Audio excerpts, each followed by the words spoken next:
Hello everybody, my name is Adepeju Prince and welcome to Upward and Forward with me. On today's episode of Making Data Impact Your Work as a Teacher, I would like you to listen very closely if you're a teacher who has not used data to make informed decisions about a student or to help parents make informed decisions. And I would end all of this session with a story or two stories. Now, for example, if you have a computer or a laptop and there's Excel on it, you need to pay close attention. So you open the Excel file and you create files for your students. Now, it may not work again for this session or this semester or this term, but it's something you can prepare for as you go into the new session. So what do you do to start with? You create a sheet for everybody. For example, if you're a teacher who teaches 2 subjects or 3 subjects, you could have one sheet per child. If a teacher teaches 1 subject, but you have it for different classes, you could have 1 sheet for 1 class. And so that means if, for example, I teach maths and physics and I have a student called Adepeju Prince, and that is all I teach for that class, I can have a sheet for Adepeju Prince. And then there's maths, there's science, and you can see that there are like every week is already labeled, minus the weeks that most likely, there's no school, probably is a midterm break or summer break or something, or fall break. Also, but if I'm a teacher, if I'm a class teacher, and I teach only 1 subject, I'm a subject teacher and I teach only 1 subject, but across different grades, I could have 1 sheet per grade. So for example, if I teach maybe year 8, I teach them math, I teach year 9 math, I teach year 10 math, I could do year 8, okay, this is all the students in year 8, and then per week. Now, why this is important is that it depends on where you work. Some people use summative evaluation, formative evaluation, but I would suggest that if you're the kind of teacher that likes to make informed decisions or want to see as your work progresses, it's preferable that you enter the student scores every week. All right. And if you're also someone that you work in a school or in a district where you need to give qualitative report, where you type something about that subject or about that student at the end of the day, I would suggest that you also open like a Microsoft Word document where every week you put in something about the child. Now, if you don't have a computer, maybe you work in a place where having computers is not like a big deal. You could have this in small notes and then you can compare. But trust me, having a computer works all the time, and you can. And these days that Excel even has AI with it, it's easier to generate the graphs than before.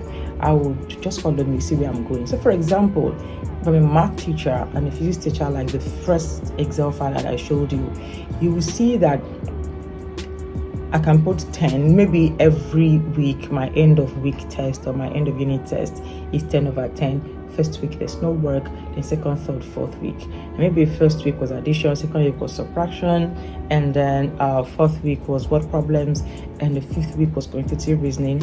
And you can see this child is getting 10/10, 10/10, 10/10, and then here I got 9/10, and then 8/10, and then 10/10, 10/10. There still is, right? At the end of the day, at the end of the term, this child will still end up with an excellent score.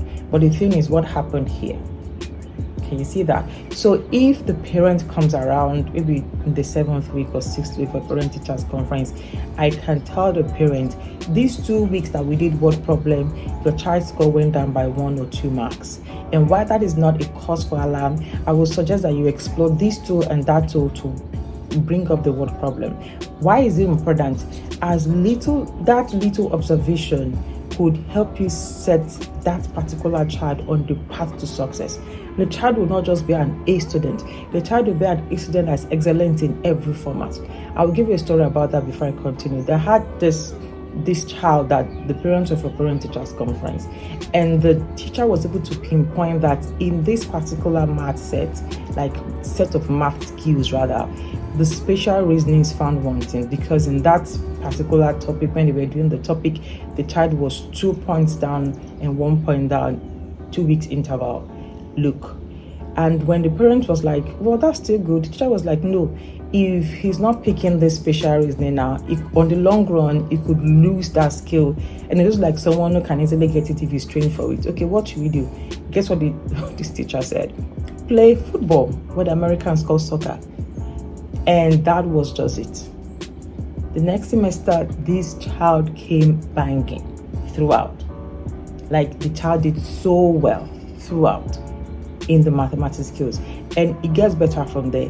Because he was able to pick up on all the skill set needed for that class, the child started doing mathematics for the next class ahead.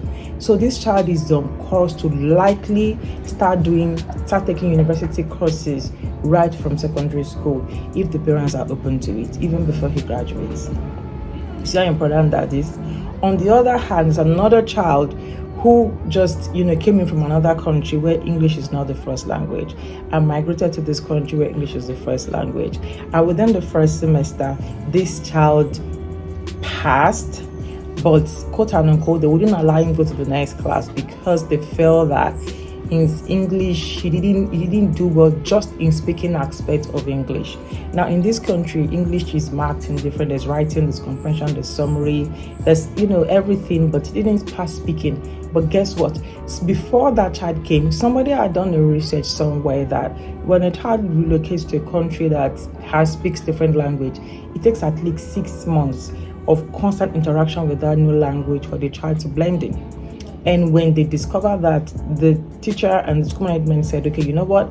We're not going to make you hold your child back. Rather put your child through a program where we can work on him acquiring this new language. And when the child acquires the new language, the child will take the exam again. And let's see if he passes. And guess what? If this child passed speaking at advanced level. And years after that, he is still doing very well in that English language subject. So you can imagine if a teacher had not taken the pains to look through the details and see, oh, even though he's passing this particular aspect, and speaking is important because that's a language of instruction, that's a medium of instruction. So that means if that teacher didn't catch it early in English, it may affect science in future, it may affect French, it may affect any other thing, because English is the mode of communication.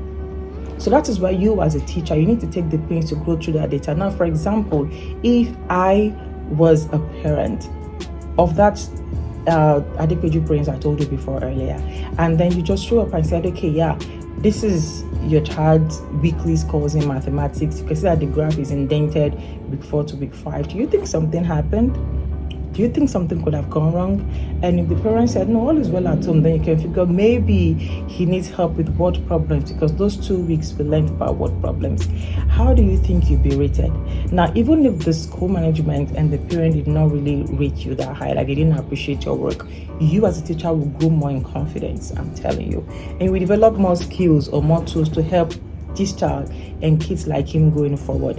And if for any reason you end up in front of a panel, you're looking for another job, you're trying to move forward, you can boldly say that I have used this tool before and this has helped me move this child from point A to point B. And more importantly, you're gaining a new skill. Now, apart from all of this, if every teacher in every class can do this, how do you think the work of the school principal would be? Easy. Because every weekend or whichever day you decide to check in on your work, if you decide to use like a common Excel document, you can easily see the work, you can know where the problem is early on, especially in private schools where they measure your work and the results you get by the scores of the students. We can quickly catch who is doing well and who is not doing well and provide a quick intervention before we get to the end of the term and start looking for who to blame. So tell me how this has helped you, all right? And if you need more information about this, my DM is open. Thank you very much. I'll see you soon. Bye.